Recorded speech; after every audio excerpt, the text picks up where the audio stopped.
네, 오늘 열왕기하 말씀으로 하나님의 말씀을 전하고자 합니다. 혹시 이름을 들어보셨는지 모르겠는데 고대 그리스의 작가 아이소포스라는 사람이 있거든요. 네, 들어보셨나요? 아이소포스가 우리 좀 약간 낯설죠? 우리 그 옛날 선배님들이 지혜롭게 5글자 너무 어렵다고 2글자로 줄여주셨어요. 이솝이에요. 고대 그리스의 작가 이솝, 우리한테는 이솝이죠. 이솝이 쓴 유명한 글 중에서 나무꾼과 헤르메스라는 글이 있습니다. 아, 이것도 초면이죠. 우리말로 하면 금도끼, 은도끼예요. 네, 이거 이제 번역하면서 바뀌었습니다. 원래는 그 헤르메스가 산신령으로 이렇게 바뀐 거예요. 이렇게 되고 우리는 너무 잘 알죠. 금도끼, 은도끼. 아, 얼마나 유명합니까? 저는 어릴 때부터 이 본문 볼 때마다 금도끼, 은도끼가 그렇게 생각이 나더라고요. 그래서 말씀을 한번 나누고자 합니다. 금도끼, 은도끼가 어떤 내용입니까? 우리 권선징악의 정석이죠.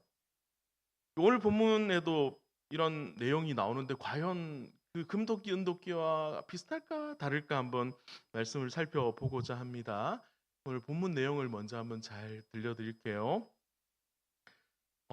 이스라엘에 그 여기 칼빈 대학 같은 신학교가 있어요. 신학교에 제 과목이 예언 전공, 예언과예요. 예언자의 수련생들, 신학생들이 모여서 공부를 하고 있습니다. 교수님이 엘리사 교수님이에요. 딱 계시는데 어, 그 교수님하고 같이 살았나 봐요.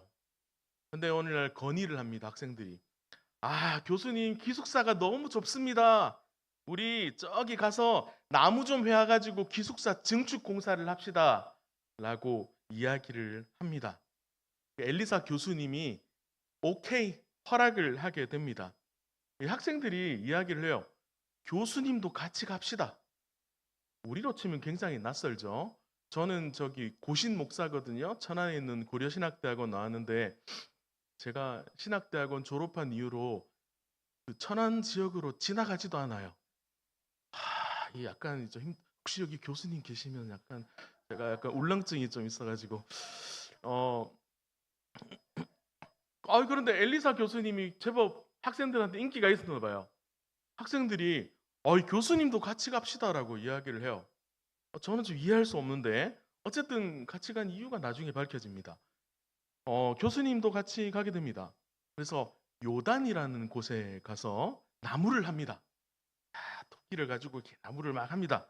그런데 한 신학생이 도끼질을 하다가 잘 못해서 그런지 도끼의 쇠 부분을 물에 빠뜨립니다. 큰일 났어요. 그래서 이야기를 합니다. 아이고 교수님, 선생님이죠. 아이고 제가 약간 쉽게 이야기합니다. 아이고 교수님, 이 도끼 떨어뜨렸는데 어떡합니까? 이거 빌려온 겁니다라고 이야기를 해요. 빌려오다라는 말의 원어의 의미가 그냥 도끼 하나 빌려주세요 이런 느낌이 아니에요. 제발 도끼 하나 빌려주십시오 이런 느낌이 있어요. 애걸해서 빌렸다는 의미가 있거든요. 그래서 이 신학생이 당시 얼마나 소중했겠습니까? 당시에 뭐 지금으로부터 3,000년 전이잖아요. 쇠도끼 얼마나 귀했겠습니까? 그래서 이걸 애걸 해가지고 겨우 빌려온 거예요. 그래서 이야기를 합니다. 이걸 만약에 이 신학생이 못 갖게 되면 어떻게 될까요? 율법에 따라서 배상을 해야 됩니다. 당시에 아주 비싼 도끼였겠죠. 그래서 목숨을 잃을지도 모릅니다. 자, 이 타이밍에서 우리가 원하는 그 질문이 있습니다. 네. 도끼를 빠뜨리 이렇게 물어보면 교수님이 딱 우리가 생각했을 때 뭐라고 하면 좋을까요? 그 내가 찾아줄게 해가지고 뭐 금도끼, 은도끼 이렇게 등장해야지 우리가 아는 동화가 되잖아요. 그런데 이 엘리사 교수님이 하시는 말씀이 어디에 빠뜨렸느냐라고 물어보십니다. 제자가 이야기를 저기 빠뜨렸습니다라고 이야기를 하니까 교수님이 나뭇가지를 꺾어서 던집니다. 그러자 도끼가 떠오릅니다. 물론 이것도 약간 신기하긴 하죠.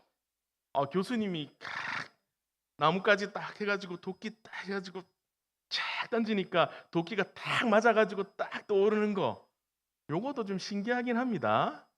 뭐 금도끼, 은도끼는 비교도 안 되지만 그래도 좀 신기하긴 하죠.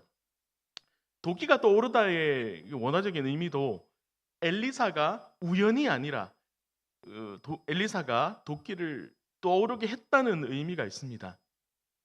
어쨌든 교수님이 한 건 하셨어요. 이렇게 이야기합니다. 그래서 도끼를 집으라고 하니 제자가 도끼를 건집니다. 끝. 너무 시시하지 않습니까? 아니 금도끼, 은도끼 너무 재밌잖아요. 야, 산신령이 나타나가지고 이 도끼가 네 도끼냐? 금도끼 막 주고 이 도끼가 네 도끼냐? 막 은도끼 갖다 주고 다 가져라 뭐 이런 내용이 나오잖아요. 그런데 이런 이야기가 너무 시시한 것 같은 이 이야기가 왜 성경에 나와 있을까요? 성경을 많이 보시는 분은 아시겠지만 오늘 본문을요 싹둑 잘라가지고 빼내고 다른 사람한테 성경 모르는 잘 안 보는 사람한테 성경 보라고 하면 성경 보는 사람이 이거 뭐 빠졌네요 한마디도 안 할 것 같습니다. 요거 빼도 느낌도 안 나거든요. 앞뒤 맥락과도 상관도 없어요. 이 본문이 왜 과연 이 위치에 들어가 있을까요? 우리는 그러려면 좀 더 여러 가지를 살펴봐야 됩니다. 이스라엘은 어떤 나라입니까? 하나님께서 하나님 나라의 회복을 위해서 세워주신 나라이지요. 택하신 나라이지요. 샘플로 만들어주신 나라죠. 아브라함을 부르셔서 약속을 하십니다. 복을 주겠다라고 복에 대해서 이야기를 하십니다. 어떤 복입니까? 이 말씀을 갈라디아서 3장 8절에는 이 복이 어떤 복인지를 해설하고 있습니다.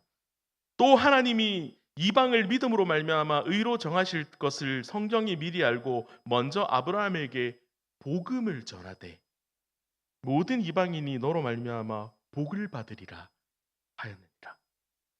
아브라함에게 주신 복이 갈라디아에서 보니까 이것이 복음이래요.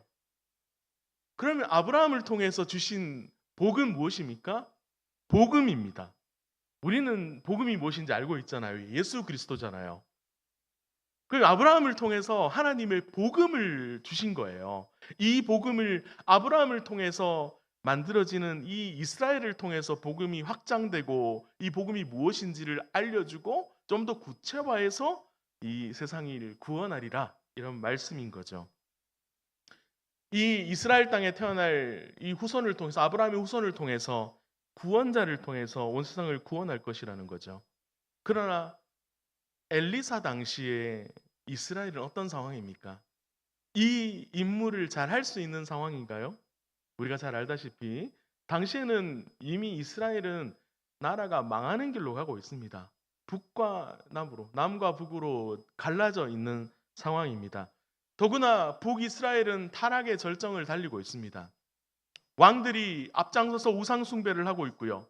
이때 대표적인 왕이 누구입니까? 아합이죠. 아합은 엘리사의 스승인 엘리야와 대결했던 아주 나쁜 왕입니다. 이 왕이요, 독특하게도 자식들의 이름은 굉장히 은혜롭게 지어요. 장남의 이름은 아하시아라고 이름 짓거든요. 아시아는 하나님이 붙잡으셨다. 하나님의 소유라는 뜻입니다. 차남의 이름은 여호람이라고 짓습니다. 여호람은 여호와는 존귀하시다라는 뜻이에요. 우리로 치면 어떤 느낌입니까? 자식 이름을 많잖아요, 여러분. 자녀들, 손주들 이름 많을 거예요. 하은이, 예은이. 뭐 이렇게 저희 집은 제가 애가 넷이거든요. 온유, 화평이 성령의 열매로 하려니까 변씨에 붙일 게 별로 없더라고요. 인내, 변자비, 절제 이상하잖아요. 그래서 이름 2개 붙이고 나머지는 하나님의 사람 하람이, 막내는 하린이, 하나님 사랑, 이웃 사랑, 이름 린해서 그렇게 지었어요. 이렇게 자식들 이름을 하나님 나라를 향해 저렇게 많이 짓잖아요. 이 아합 왕도 이름은 이렇게 엄청나게 잘 지었어요. 그런데 어땠습니까? 믿음으로 살지 않습니다. 우상 숭배에 앞장섭니다. 종교인이죠. 경건의 모양은 있으나 능력은 없는 삶이죠. 이 이야기가 기록된 열왕기는 어떤 책입니까? 열왕기는 모든 왕들의 이야기죠. 그래서 조선왕조 실록 같은 기록물이 아니라 하나님 나라의 관점에서 이스라엘 왕들을 평가한 책이죠. 그래서 악행들이 다 기록되어 있습니다. 열왕기 하의 지금 6장을 보고 있는데요. 열왕기 하는 어떤 내용입니까? 엘리야의 승천부터 엘리사의 사역의 초반이 아주 자세히 소개되고 있습니다. 엘리야에서 엘리사로 이어지는 장면, 어떤 장면이 또 우리가 연상이 됩니까? 모세에서 여호수아로 연결되는 장면이 생각이 나지요. 율법을 대표하는 모세, 그리고 약속의 땅으로 진군하는 여호수아가 생각이 납니다. 열왕기하 2장에는 이런 내용이 상세히 기록됩니다. 엘리야가 이제 인수인계 차원에서 엘리사를 데리고 이스라엘 이 가나안 땅으로 들어왔던 방향의 역순으로 거슬러서 갑니다. 길갈에서 베델로, 여리고로, 요단으로 이렇게 갑니다. 왜 이렇게 했습니까? 인수인계하면서 이스라엘의 역사를 정리해 준 거예요. 이스라엘 민족이 그냥 이렇게 망할 민족이 아니야. 우리 민족이 어떤 민족인지를 이 후계자에게 알려 실물로 이제 비전 트립을 하는 거죠. 이스라엘 역사를 총정리하고 현장 실습을 하고 있습니다. 그리고 홍해를 가른 모세처럼 엘리야는 요단강을 가릅니다. 요단 동편에서 죽은 모세처럼 엘리야는 요단 동편에서 승천합니다. 거의 비슷하죠. 이스라엘의 타락 가운데서 제2의 모세인 엘리야 그리고 제2의 여호수아인 엘리사를 통해 하나님의 구원을 진행시키고 계십니다. 여기서 우리는 또 생각나는 인물이 있습니다. 바로 세례 요한과 예수님이죠. 회개와 하나님 나라를 외친 세례 요한과 그리고 구원자로 오신 예수님이 우리는 또 연상이 됩니다. 구원과 하나님 나라를 보여주시기 위한 예수님의 이적들처럼 엘리사도 다양한 이적을 행했습니다. 엘리사가 예수님을 보여주는 인물이기 때문에 그렇습니다. 4장에 보면요.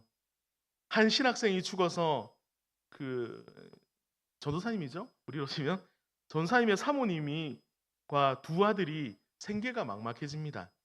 아들들이 노예로 팔려갈 상황에 처하게 됩니다. 기름 한 병뿐인 집에 기름이 콸콸콸 쏟아지는 기적이 일어나죠. 거처를 제공한 집에 아들이 생기고 그 아들이 죽자 살립니다. 또 어떤 일이 있습니까? 신학생 기숙사 식당에서 국을 끓이는데 발견된 독을 없애는 사건도 등장을 합니다. 보리빵 20덩이로 100여 명이 배불리 먹고 남습니다. 5장에는 또 어떤 일이 있습니까? 아람, 시리아죠. 시리아의 군사령관인 나아만 장군이 한센병에 걸렸는데 엘리사가 알려준 요단강 목욕 처방으로 낫는 사건이 등장을 하고 있습니다. 예수님이 행하셨던 기적과 정말 닮아 있죠. 엘리사처럼 예수님은 어떻게 하셨습니까? 한센병 환자를 고치셨죠. 한 번에 10명씩 고치셨죠. 그리고 5병이어 7병이어 사건으로 수천 명을 먹이십니다. 엘리사는 거의 이제 약간의 그 이제 스타트였다면 예수님은 비교도 안 되게 기적을 행하셨죠. 엘리사가 수넴 여인의 아들을 살렸듯이 예수님은 나인성 과부의 아들을 살리셨습니다. 성경의 목적이 무엇입니까? 구원이죠. 구약은 오실 그리스도를 알려줍니다. 구약 사람들은 어떻게 구원받았을까요? 구약 사람들 우리가 착각하기 쉬운 것이 구약은 율법을 잘 지킴으로 구원받고 신약은 예수님 믿어서 구원받는다. 아닙니다. 구약 사람들도 오실 그리스도를 믿음으로 구원받고요. 신약의 사람들은 오신 그리스도를 믿음으로 구원받습니다. 예수님 믿어서 다 구원받는 것은 구약이나 신약이나 다 똑같은 거죠. 그래서 오늘 말씀도 구약의 말씀을 우리가 오해하지 말아야 될 게 이 말씀들은 이제 뭐 예수님 오셨으니까 없어져도 안 지켜도 돼 그런 내용이 아니죠. 오늘 말씀도 역시 오실 그리스도에 대해서 알려주는 것이죠. 구약 성경에 곳곳에 들어가 있는 오실 그리스도에 대한 예언이 너무나 많이 있죠. 그래서 오늘 본문도 그렇게 우리 단순히 볼 사건이 아닙니다. 오늘 이 본문도 아예 그냥 이 정도 본문은 뭐 별거 없는 것 같은데 빼도 될 만한 본문이 아니라는 거죠. 오늘 본문은 동화 속 금도끼, 은도끼와 차원이 다른 진짜 금은 보화를 알려주시기 위한 말씀입니다. 예수님이 오셔서 하신 일이 무엇입니까? 병을 고치시고 굶주린 자를 먹이셨습니다. 하나님 나라를 알려주셨습니다. 죄를 책망하셨습니다. 잘못된 것을 바르게 하셨습니다. 하나님과 사람의 관계를 회복시키셨습니다. 죄로 인해 무너지고 오염된 것을 회복시켜 주셨습니다. 세상에서는 새도끼밖에 없는 사람이 금도끼, 은도끼를 얻는 것이 복이라고 이야기를 합니다. 그래서 복 받는 방법으로 무엇을 제시합니까? 금도끼, 은도끼 이야기처럼 착한 삶을 제시합니다. 우리도 어릴 때부터 너무 많이 들어서 이 세계관에 익숙해져 있습니다. 세상에서 성공한 사람이 하나님의 복을 받은 것으로 오해하기 쉽습니다. 물론 성공하면 좋지요. 저도 사남매 중에 한 명이라도 좀 잘 돼가지고 이게 약간 자식 복을 누리면 좋겠다 이런 생각을 한 번씩 합니다. 뭐 안 하겠습니까? 돈이 최고입니다. 이런 농담들 제가 많이 합니다. 자식들이 명문대 가면 정말 좋겠죠. 그런데 이제 우리 애들 벌써 공부를 못하는 것 같아서 좀 걱정이긴 합니다. 아빠 닮아 공부 잘하는데. 하나님 앞에서 정직하고 성실한가? 하나님 나라를 잘 살고 있는가? 하나님 나라의 기준으로 살고 있는가? 성경적인가? 복음의 확장에 기여하고 있는가? 이걸 우리가 검토해 봐야 되는데도 불구하고 우리도 모르는 사이에 어릴 때부터 익숙해져 있는 세상적인 방식에 익숙해져 있는 거죠. 그래서 우리 자녀가 정말 하나님을 사랑하고 신실한 믿음의 일꾼으로 자라나는 것도 좋지만 한편으로는 어떤 마음이 있습니까? 세상 사람들처럼 잘 됐어야 돼. 성공해야 되는데. 이름 내야 되는데. 저희 어머니도 맨날 아직도 새벽 기도 가서 기도하시잖아요. 아들 목사가 유명한 목사 되게 해달라고 아주 큰 타격하게 해달라고 기도하시는데 구체적으로 좀 기도하셔야지 하고 크다고 하니까 하나님의 관점에서는 큰 게 아닌 것 같은데 기도 이야기 나왔으니까 간단히 말씀드리면 저도 지금 이제 11년째 이 사역을 하고 있는데요. 왜 이 사역을 하고 있냐면 기도 잘못해서 그렇거든요. 제가 고향이 경북 청도입니다. 지금 서울말을 굉장히 유창하게 하고 있잖아요. 그래서 모르시겠지만 경북 청도가 고향인데 어릴 때부터 시골에서 정말 말도 안 되게 제 나이 또래 중에 제일 가난하게 자랐어요. 밥 세끼 못 먹고 자랐으니까. 전혀 그렇게 안 보이시죠? 근데 어릴 때 그랬어요. 그럴 때부터 간절한 기도가 교회 가기만 하면 기도가 하나님 도시에서 살게 해주세요. 제 간절한 기도였습니다. 도시에서 살게 해달라는 기도. 20살 때 제가 고신대 신학과 이렇게 다녔는데 부산역 앞에서 거린을 보고 20살 때 갑자기 기도가 나와 버렸어요. 하나님 어려운 사람들을 돕는 삶을 살게 해주세요. 기도 안 했어야 되는데 이 두 가지 기도가 제 인생의 굵직한 기도였는데 하나님께서 신실하게 응답하셔서 도시에서 어려운 사람을 돕는 일을 하게 되었어요. 기도 아멘 하시면 안 되면 저는 아직도 젊어서 약간 새로운 사역이 오면 저 갈 마음이 있거든요. 기도를 잘못해가지고 이 기도를 구체적으로 했어야 되는데 우리는 이 세상에서 잘 되는 것에 대해서 보고 잘 살펴야 됩니다. 긴장해야 됩니다. 하나님이 기뻐하시는 방법이 아닌데 잘 되면 두려워해야 되거든요. 근데 우리는 여기에 헷갈려 합니다. 자꾸만 결과를 보고 판단하죠. 명문대 가면 잘 된 것처럼 생각을 하죠. 너무나 많이 봤습니다. 저도. 고3 때 장로님 애가 교회 안 와. 왜 하냐고 물어보면 학원, 입시학원이 곧 예배 시간에 중요한 강의가 있는 거예요. 장로님 물어보니까 하는 말이 우리 아들이 명문대 가서 하나님께 영광 돌리면 됩니다.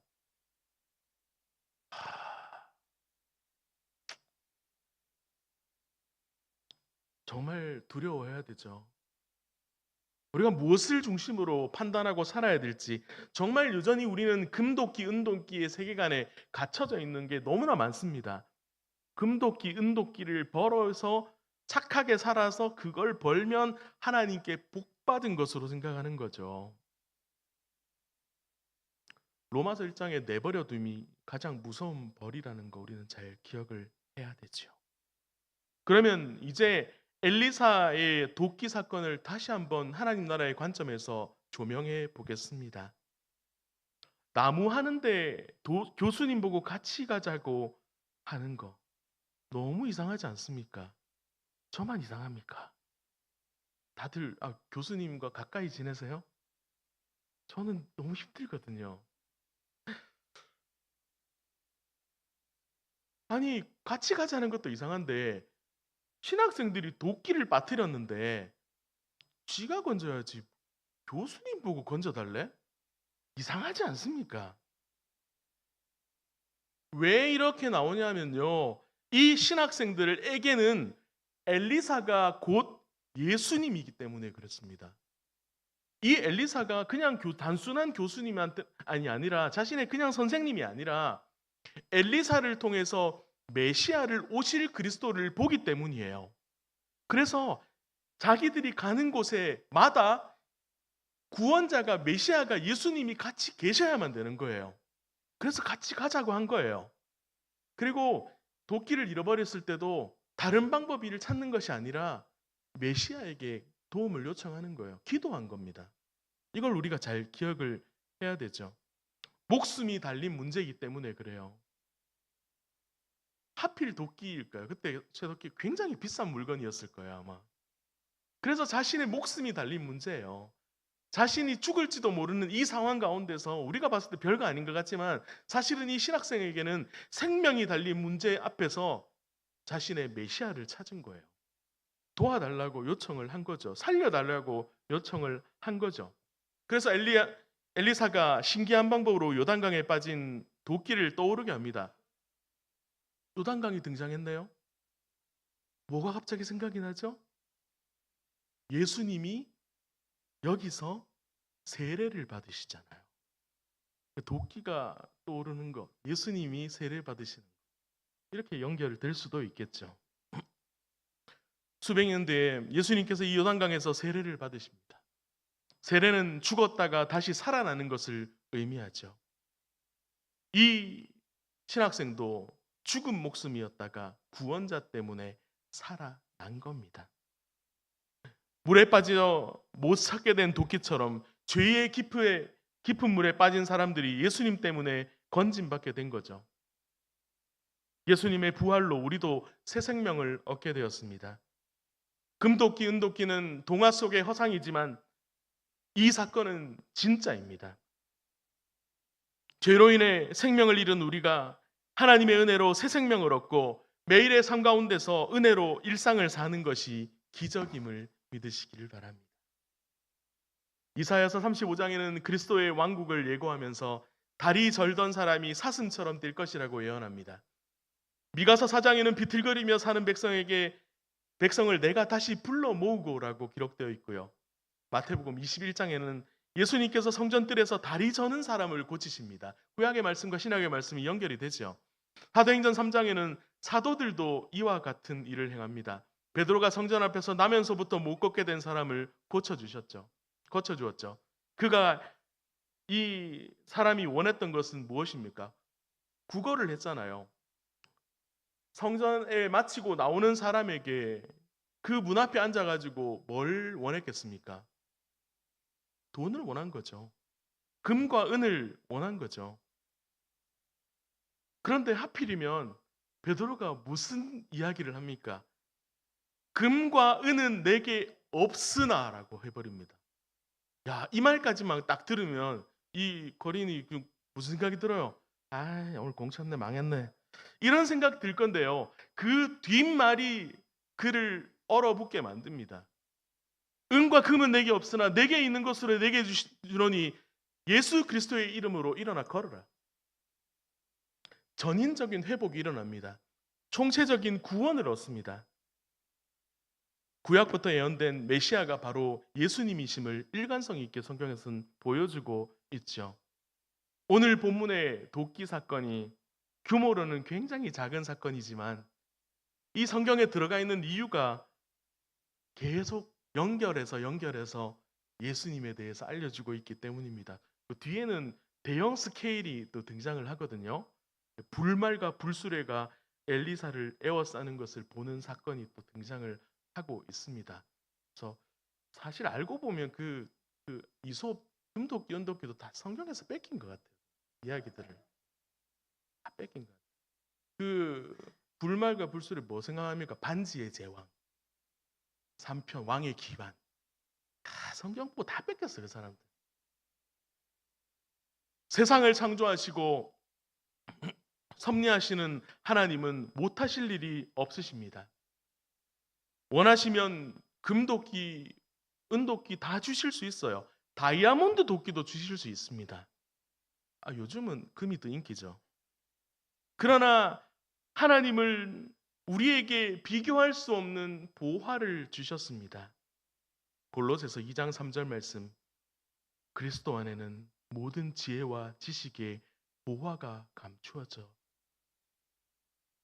예수 그리스도가 비교할 수 없는 진짜 보화임을 밝히고 있죠. 우리의 삶과 죽음을 바꾸는 유일하고 참되신 영원한 보화라고 이야기하고 있습니다. 마태복음 13장 44절 말씀에는 세번역 성경으로 읽겠습니다. 하늘나라는 밭에 숨겨놓은 보물과 같다. 어떤 사람이 그것을 발견하면 제자리에 숨겨놓고 기뻐하며 집에 돌아가서 가진 것을 다 팔아 그 밭을 산다. 그리스도가 진짜 보화임을 깨달은 사람은 그리스도께 인생을 겁니다. 하나님 나라의 확장이 인생의 목표이고 매일에 하나님 앞에 서는 것이 기쁨입니다. 하나님의 기쁘시게 하는 일만 합니다. 죄를 멀리합니다. 세상을 두려워하지 않습니다. 미래를 두려워하지 않습니다. 세상 사람 잘 되는 거 부러워하지 않습니다. 죽음을 두려워하지 않습니다. 살아계신 하나님께서 붙들어 주셔서 능히 이기게 하실 것이기 때문입니다. 보통 이런 자리는 다시 안 불러주더라고요. 그래서 안 불러줄 것 같으니까 사역 소개도 잠깐 하도록 하겠습니다. 봉사 와보신 분은 아시겠지만 사랑마루 사회적 협동조합인데요. 사랑마루는 분당선 태평역 인근에 있습니다. 구시가지 쪽에 성남이 굉장히 좀 슬픈 역사가 있잖아요. 그 동네가 구시가지 가난한 동네, 서울에서 강제 이주된 그 난민들로 조성됐던 그 마을이죠. 지금도 대를 잇는 가난의 문제가 있는 지역입니다. 그곳에서 2009년부터 저는 2015년부터 11년째 사역을 하고 있습니다. 아침에는 아침 무료급식하고 반찬 만들어서 월수금 나누고 배달하고 자립 지원 사역을 하고 집 고쳐주기도 하고 뭐 다양한 일들을 하고 있습니다. 주일에는 그분들이 마음 편히 갈 교회가 없거든요. 그분들과 함께 예배를 드리고 있습니다. 그래서 뭐 다들 귀한 사역이라고들 이야기를 하죠. 저도 자부심을 가지고 이 사역을 계속해서 하고 있습니다. 이 사역을 11년째 하면서 나름 제가 복지라고 이야기하는 복지사역도 사회복지사이기도 하고요.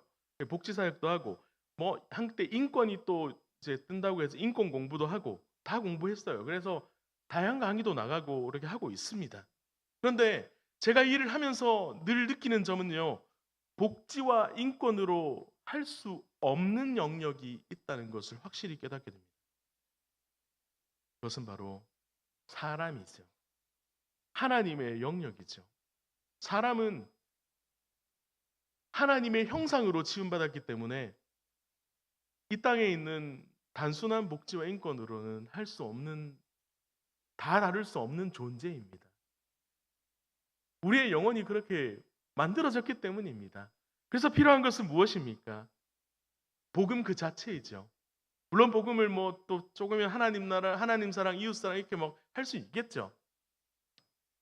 그러나 여기서 말씀드리는 것은 그 복음 메시지 그 자체라는 것입니다. 금도끼, 은도끼보다 확실한 보화이신 예수 그리스도를 전하는 것이 참된 복지이며 참된 인권임을 믿습니다. 그래서 저는 개인적으로 기독교 복지라는 단어를 쓰지 않고요. 복지 선교라는 단어를 쓰기를 즐겨 합니다. 세상은 말합니다. 복지를 통해 세상을 변화시킨다. 지금도 선거철이기 때문에 얼마나 많은 사람들이 공약을 이야기하고 있습니까? 마치 복지가 인권이 세상을 변화시킬 것처럼 이야기를 하고 있습니다. 우리 지역을 변화시킬 것처럼 이야기하고 있습니다. 그 말도 일부는 맞죠. 그러나 우리는 확실히 이야기할 수 있어야 되죠. 예수 그리스도가 진짜 복지다. 세상은 말합니다. 예수가 뭐 밥 먹여주냐? 놀랍게도 예수님 밥 먹여주셨어요. 5병이요 7병이요로 먹여주셨고요. 요한복음 21장에 보면요. 도망간 제자들을 부르셔서 아침밥 먹으라고 직접 그 이스라엘산, 국내산 생선 숯불에 싹 구워가지고 웰던으로 구워가지고 바삭하게 구워가지고 구운 떡과 함께 예수님 정식 아침밥 다 먹여주셨잖아요. 밥 먹여주시고 이제 일단 배가 부른 상태에서 내가 나를 사랑하느냐 물어보신 이 예수님. 어떻게 보면 예수님이야말로 전인적인 복지 사역자라고 볼 수가 있죠. 전인적인 복지를 추구하신 분이시죠. 그래서 그 예수님의 아침 무료급식을 본받아서 지금 사역을 감당하고 있습니다. 오늘 말씀 우리에게 어떤 교훈을 줍니까? 뭐 여러 가지 교훈이 있겠지만요. 우리의 한 사람을 살리는 이 귀한 사역은 너무나 소중하고 하나님께서 기뻐하시는 일이라는 것을 본문을 통해서 이야기하고 있습니다. 오늘 여전도의 헌신 예배잖아요. 저는 저희 어머니도 이제 권사님이시거든요. 아버지는 이제 장로님 이제 몇 해 전에 돌아가셨고요. 이렇게 봉사 오신 분들 자원봉사 인증 때문에 본의 아니게 생년월일을 좀 보게 됐어요. 우리 엄마 친구도 있고, 아이고 뭐 엄마 생각이 날 수밖에 없잖아요. 아유 연세 드신 분이 너무 많으셔가지고 봉사 오셔가지고 약간 뭔가 시키기가 죄송할 그런 마음도 들고요. 저는 여전도의 어머니들을 생각하면 사실 엄마 생각도 나고 하니까 좀 눈물이 앞을 가리기도 합니다. 그런 한편으로는 이 여전도의 사역이 교회로서는 가장 복음적인 사역이죠. 복음을 전하는 것, 그리고 성도들을 먹이는 것까지, 구석구석 챙기는 것까지 하는 전인적인 복지 사역자들이 바로 여전도 회원이죠.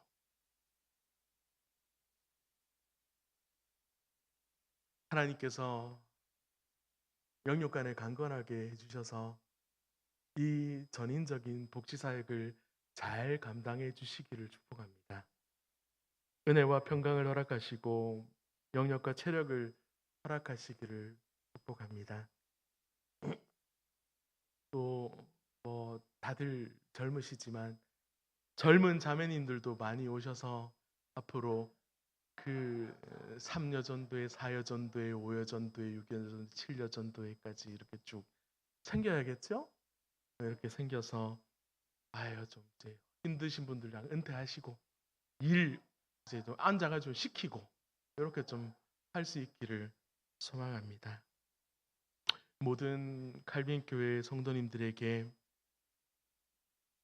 우리의 유일한 복이신 참된 복이신 예수 그리스도의 은혜가 가득하기를 소망하고 여러분의 삶 가운데 하나님 주신 참 평안과 기쁨이 넘쳐나시기를 축복합니다.